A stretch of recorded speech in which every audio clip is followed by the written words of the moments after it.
My name is Jacob Crow, and welcome to the Crow's Perch. Today we're going to be going through two long stories. Our first story is going to be about a man with a peculiar fetish. I'm sure you've all watched a Quentin Tarantino movie at some point, and some of you might have noticed a particular camera focus on feet. Now, I love Tarantino movies. From Reservoir Dogs, Pulp Fiction, and Hateful Eight. I've pretty much loved all of them. But the man's never exactly been subtle about his foot fetish. And neither is the that guy of this story. That guy marks his waifu, or total eclipse of the heart. Good one, OP. So without further ado, wiggle your big toe, and let's gather up a murder and get right into this story. I recently thought about this horror story while watching the new Conjuring film. Because honestly, this event still haunts me to this day, and it's time the story gets told. There are no important characters here except for that guy and unsuspecting victim, as that guy's brand of flockery was just that powerful. I will call that guy Tarantino for reasons which will become clear. The regular story stuff applies. I was looking for a game. A buddy of mine tells me that he is starting a homebrew campaign with a couple of other folks, and they're playing at his place. This was a while back, and the concept of Session 0 wasn't as well known, so everyone handled sending their characters to the DM by email, just based off of his description of the setting. While the setting itself was standard, we were blind meeting each other's characters, on top of me meeting the members of the group for the first time. Unsuspecting victim pulled up to the place around the same time as me, so I met her outside briefly, before DM lets us in. Immediately, a sweaty miasma hits me in the face, and to Tarantino's negligible credit, it wasn't all his fault. My buddy apparently didn't know how to class up the place for guests, so everything was a frankly stereotypical bachelor pad mess. I am a gamer, and have been in sweaty gamer dens before. Gamers rise up. Unsuspecting victim didn't seem to bat an eye either. She was immediately made uncomfortable by that guy, on the other hand. When she entered the room, he sprung to his feet and bounded across the room towards her, taking his hat off like he had choreographed the motion, watching Jack Skellington's movements. What's this? What's this? A female in my game. What's this? A cleric I will shame. He had serious, I'm gonna kiss your hand vibes, which unsuspecting victim avoided by giving everyone tiny anime bows in greeting. This, in retrospect, may have been what sealed the malevolent being's interest in her. To briefly describe our characters here, unsuspecting victim is what you could categorize as your average nerd girl. We were all early 20s at this point, in various states of career and university study, and she wore her interests. Her bag was covered in buttons of anime characters, alt-rock bands, etc. Her clothes were, to my limited knowledge, not particularly stylish, but by no means frumpy. All in all, she seemed comfortable in her own skin, and Tarantino probably wasn't the only player at the table who wanted to date her. Tarantino was tall, and as thin as the aforementioned Pumpkin King.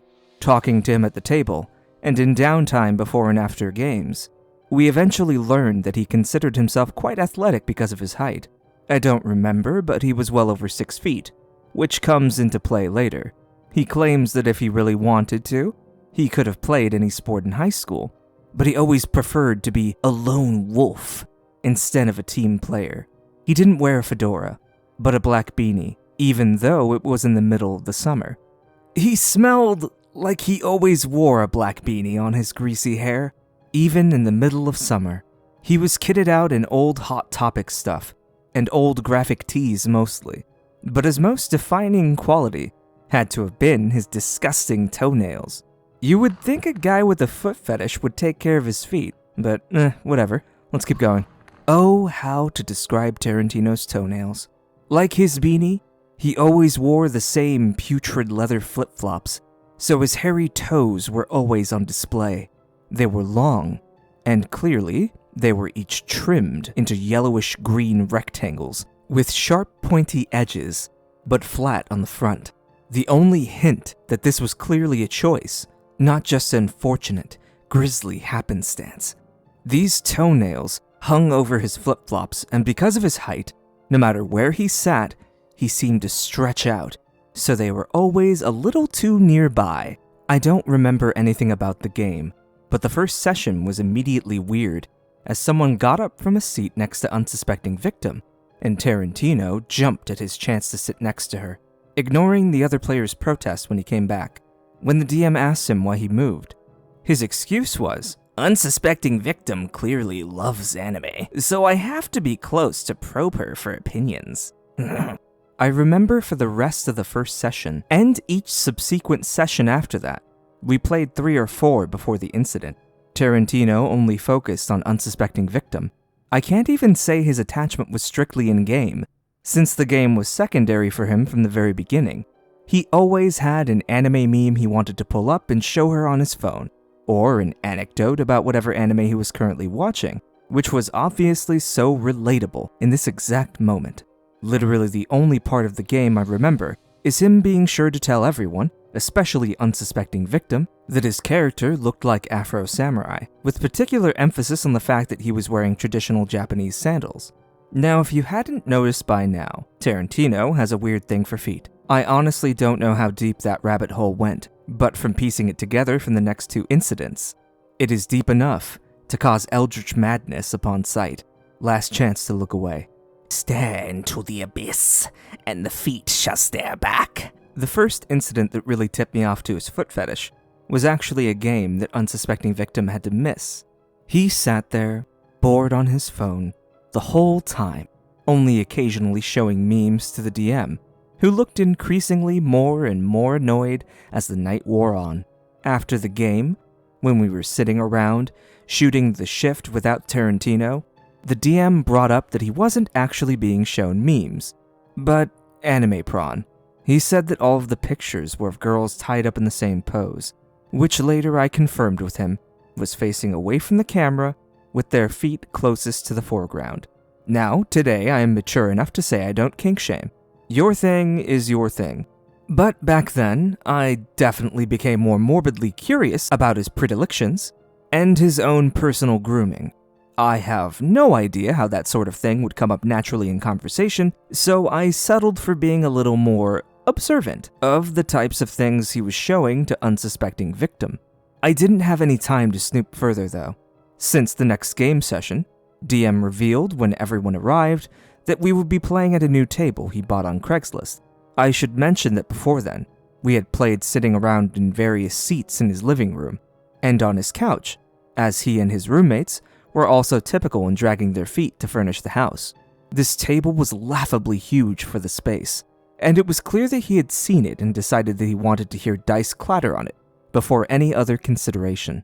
Unsuspecting victim put her bag down and went to the bathroom, or to the car or something, and it seemed like Tarantino was beside himself with excitement, so much so that he took a seat at the table and exclaimed, "I definitely feel some magic in the air tonight." I'm sure that the other players probably thought this guy was excited to not have his dice roll into the couch like the rest of us. But as unsuspecting victim came back into the room, it dawned on me what Tarantino was looking at. She had worn flip-flops of her own to the game.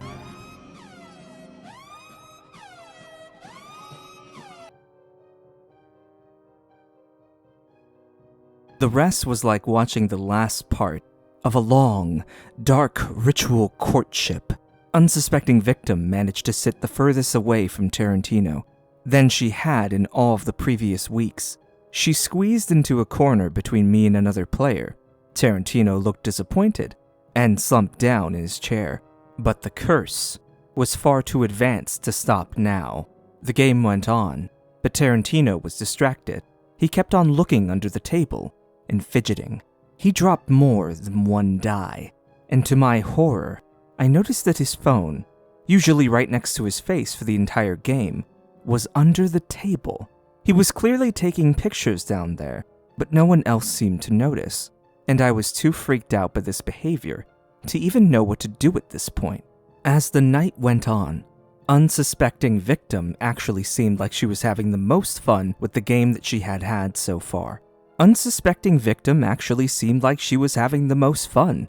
She was more engaged without the obvious distraction, and the tabletop allowed her to spread out her notes and I remember being impressed with the amount of detail she had actually been able to take down from the game with all that going on. All this was thrown out the window about 2 hours in, when she jumped in pain and recoiled away from the table. Immediately, she looked down and saw that a stream of blood was trickling down her ankle. The other players all looked under the table when I pointed out that she was bleeding, checking for signs of broken glass or something protruding underneath. But Tarantino, Victim, and I knew the truth. He had stretched out his flocking giant legs over to her under the table and cut her with one of his grimy toenails. It didn't take long for her to point this out, simply asking, "Did you just cut me with your foot?" And when Tarantino began apologizing profusely, she looked as though she was about to faint. DM returned with bandages and alcohol swabs, but when the other players realized what had happened,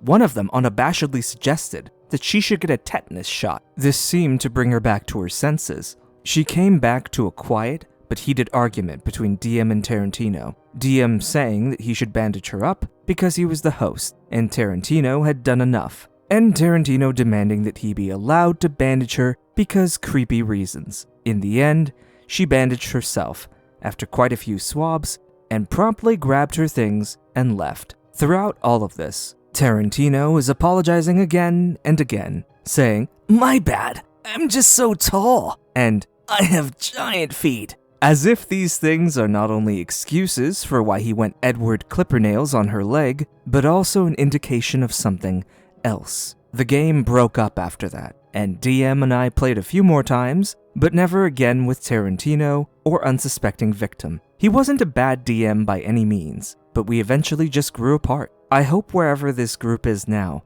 they're in a better place, and that unsuspecting Victim got that tetanus shot.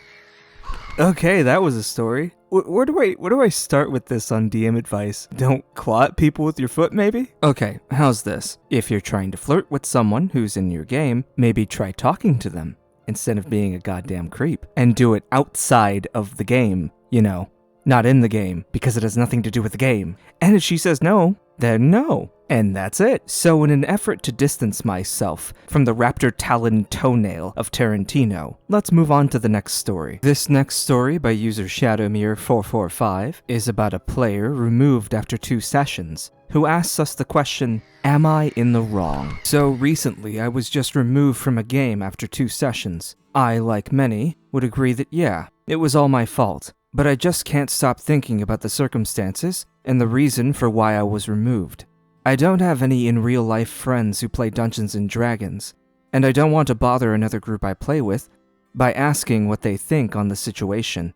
Really, I just want validation, and a more detailed reason as to if I was truly at fault for everything, or if I was just with the wrong group of people. Of course, this is from my side of the story, and I will try to tell it as unbiased as possible, but both sides of the story are always important. So, to preface, I was a part of a Dragon of Icespire Peak game that collapsed after 2 sessions due to scheduling issues from everyone. The DM had a homebrew game he was running on Sundays, and he offered me a spot in this campaign. He said that they had been missing a player for quite some time, and that he would like to have 5 players again. I agreed, and with his help, came up with a character and backstory. I made a half-elf trickery domain cleric. Since for quite some time, I've been wanting to play something a bit different to my usual lawful good characters, and I can never seem to play a cleric past 2 sessions, as every campaign I have been in where I made a cleric fizzled out extremely quickly. My cleric was a spy who worshipped Ayun. They were a part of this group that would collect information and spy on nobles for contracts. Knowledge was everything to my cleric, so they kept their cards close and rarely showed their true emotions. So they came across as confident and witty. Now, this campaign had been going on for about a year before I came in, and I wasn't really given any world lore by the DM, so I was a bit worried about my character fitting in. I'm not one for making edgy or super out there characters, especially since I was already going a bit out of my normal character design with a character who actually is selfish and not a martyr type character. So the DM said that the party was currently in a prison type area in the Underdark. No big deal. I came up with a reason for why my character was there, and I was slated for the first session. The cast: DM, me, Cleric, Sork, Tiefling Draconic Sorcerer, Fighter, Mute Kalashtar Fighter, Barbarian, Dragonborn Barbarian, Bard, Half-Orc Lore Bard. The party left off at the start of a beholder fight. It takes some time, but they kill it. They gather some loot, do some stuff, and decide to free the prisoners. Enter my character. The party eventually comes across my character chained up. They free me, and I offer my services, since I built an all-utility dedicated healer. Things turned hostile when I brought up why the fighter wasn't talking. I was going for a more Irish or British style of dialect. I'm not great at accents, so really all I could try to do was at least attempt the manner of speech. I said something along the lines of, "This one's being awfully quiet. Are they alright?" They immediately jumped on me, since they thought I wasn't treating the fighter like a person. The sorcerer took the most offense to it, as the sorcerer and fighter's character were dating. Alright, I just dropped the subject, and made a note to never use the term, "this one." I didn't mean anything by it, but I guess I just used it wrong. Or maybe my tone sounded derogatory. Oh well, I didn't want to cause any more conflict, so I changed the subject. We then discussed why each of us were in the prison to begin with, and after helping them free the other prisoners, it was time to leave. On our way out, we encountered a mind flayer who kept following us. We tried to shoot it, attack it with a spell, or hit it with a sword, and all attacks were stopped by some sort of invisible force field around the mind flayer. No issue. I cast Dispel Magic, and we defeat it. I heal up the barbarian, and I assume everything is cool within the group. Everyone is treating me normally, except the sorcerer, so I attempt to make amends. I said, "We seem to get off at the wrong foot. Hate to be at odds with allies, so let's start over." This was promptly met with a "flock you." Alright, maybe this is just their character. I don't know. This is my first session with these people. I'll give it some time. So we finally get into the city, and they get their reward. They got like 10,000 gold pieces, and about 2,000 gold worth of diamonds. I say, "Hey, I did make sure no one died to the mind flayer, and made it so we could hit them. Those diamonds could be useful, in case any of you die." They said I didn't deserve anything, since I didn't help fight the beholder. Alright, fine, whatever. I wasn't there for the fight, so sure, makes sense. They then proceeded to give all the diamonds to a DMPC. Cool, they helped y'all out, but y'all could have kept some in case you died. The party decided to visit the fighter's sister. The DM mentioned some very nice and lifelike statues in this building. My character from a major city decides to talk about a sculptor, and that this work looks similar. I wasn't really having fun, and I was hoping to start up a pleasant conversation with the group. They ignored it and talked to the NPC. The NPC offers drinks and brings out a fancy wine. I decide to try again with a conversation, and discuss the famous little wine from this one part of the continent. No one bites. Alright, maybe that kind of conversation isn't really their speed.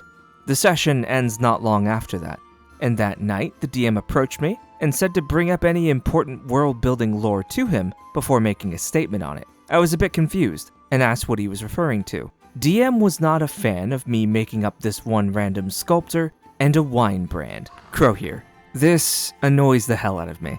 As a DM, flexibility is key. Give your players the ability to be able to insert things in your world you might not have thought of. I personally have had several occasions where we came up with who would have been the designers of certain weapons, or even the rations they'd be carrying in their packs, just based on information that players just randomly came up with. I've had players make up firearm companies, shipping companies, guilds, and even sometimes gods. Just because you're the one telling the story doesn't mean that the players have no say in the content of the story. Besides, it gets them more invested if the funny little company they made up on the side in their backstory ends up actually appearing in the world. But anyway, let's get back to the story. Okay, noted. Sucks since my character is a bullshitter and is supposed to know a lot. Limits me a bit, but sure, I can work with it. Next session starts up and the party decides to head to a nearby city because the sorcerer wants to celebrate the fighter's birthday. Okay, cool. It's dope that the characters are this close. I'm into heavy role-playing, so I'm into it. On the way,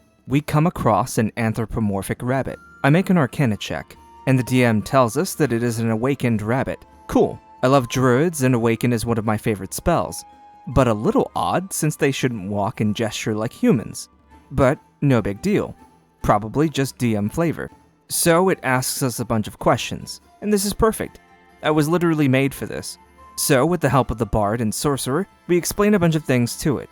I answer its questions about human customs and such, and every time I said, "It's a human thing to do," or "human tradition," the sorcerer was quick to let us know that none of us were humans. Anyway, we bring Rabbit into a small village, and we enter a tavern for the night. I decided to order rooms for the group, so I said to the barkeep, "Yo dear, how much might 4 rooms run us?" The DM says, "I have a name, and for you, 20 gold. Alright, sure, I could have worded that better, so I asked their name. DM introduces the NPC, but still isn't budging. I just gave up and sat down. Sorcerer gets us rooms, and we sleep for the night. Party is stuck in town, since a drunkard went missing. So we are suspects since we are new. Cool murder mysteries are fun. After a lot of investigating, our only lead is that the footprints lead from and into this big tree in the center of the village. We don't really get any other leads. So I offer to use some of my spells to try to figure this out.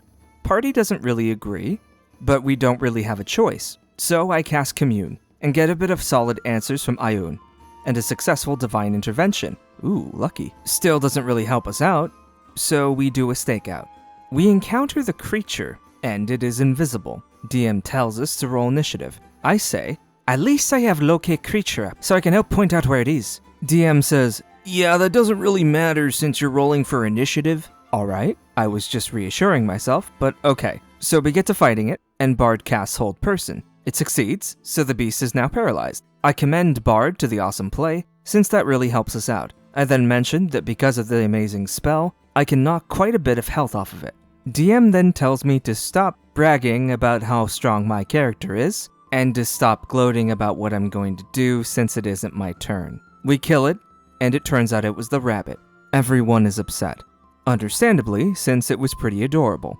But it had some pretty scary quirks. So the party decides to just get drunk. I see this as the perfect opportunity to try to make amends again, since I helped defeat the creature, and I don't really like being the one everyone hates. So I strike up conversation with the bard and barbarian. Everything seems cool with them. Now I decide to approach the sorcerer and fighter. I heard the sorcerer mention some weird behavior from fighter, and this weird extra blimp from their head when sorcerer would cast detect thoughts. So me being the cleric, I assume I can offer to help out with this thing.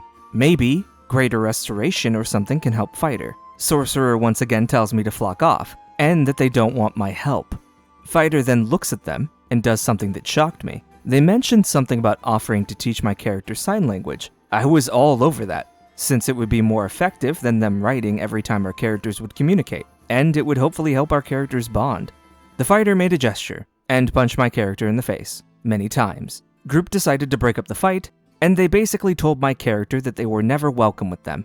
And I got the message from the DM yesterday, saying that I was officially kicked from the group. DM's message was this: "So, the party has been talking for the last week or two. It's been a pretty heavy part of conversation, but we think that you and the party don't mesh, and I think it'd be best for you to leave. You're consistently offensive and ignoring what other players are doing what they want. You're always challenging my rulings and interrupting me to make sure I know how powerful your character is, and doing the same things to other players. And it's just not the kind of environment I want for my players, or that they want for themselves." I'm not really upset. I just want to hear from an outside party if I was in the wrong, so I can make changes. I truly love D&D, and I try to be a kind person. It really kills me if someone thinks of me in a negative light. So, Little Crows, is Shadowmere in the wrong? Assuming that the OP is giving us 100% of the context of every situation in which they were being, as he described, as problematic, then yes, I would say you are not in the wrong. There are some moments where I think the party may have seen you as being show-offish, when you could have just been really excited about wanting to play. And when it comes to the fighter and sorcerer, I honestly cannot find a way to defend their actions. They seemed like the gatekeepy, clicky type, who would rather prefer that you just don't show up again, if you don't fill their perfect mold perfectly. Though I admit, it feels like that your character was in stark contrast of whatever tone they had established already. It seemed like they were going for more of a jokey kind of thing, or like a light-hearted anime style, whereas you had created a character straight out of Snatch. You made a great character, it just didn't fit in with what they were going for. And that's fine, and I wish you luck on your next adventure. And to my little burbs, thank you for tuning in, and I hope you enjoyed today's stories. and we're going to be doing something a little different with our outro this week. This week we have a community question. Narration Mord asks from our Discord, when starting a new adventure, how much exposition is too much or too little when setting up the scene? If you haven't given your players a handout or rundown before the adventure. Good question. I've struggled with this for a while, as I personally would have really long, kind of ranty openings about all the stuff that's happening in the world, kind of like Avatar: The Last Airbender. And something I tried recently was a cold open, where we started in the middle of combat, and I mostly just described the situation that led right up to it, and had the players kind of fill in the details as initiative was rolled. I think the perfect amount of exposition to be able to give to your players is enough to give them motivation, enough to keep a kind of momentum going. Where are they? What's their current objective? Who hired them? You only need as much exposition as it takes to frame the characters into an interesting situation, and figuring it out requires them to interact with the world.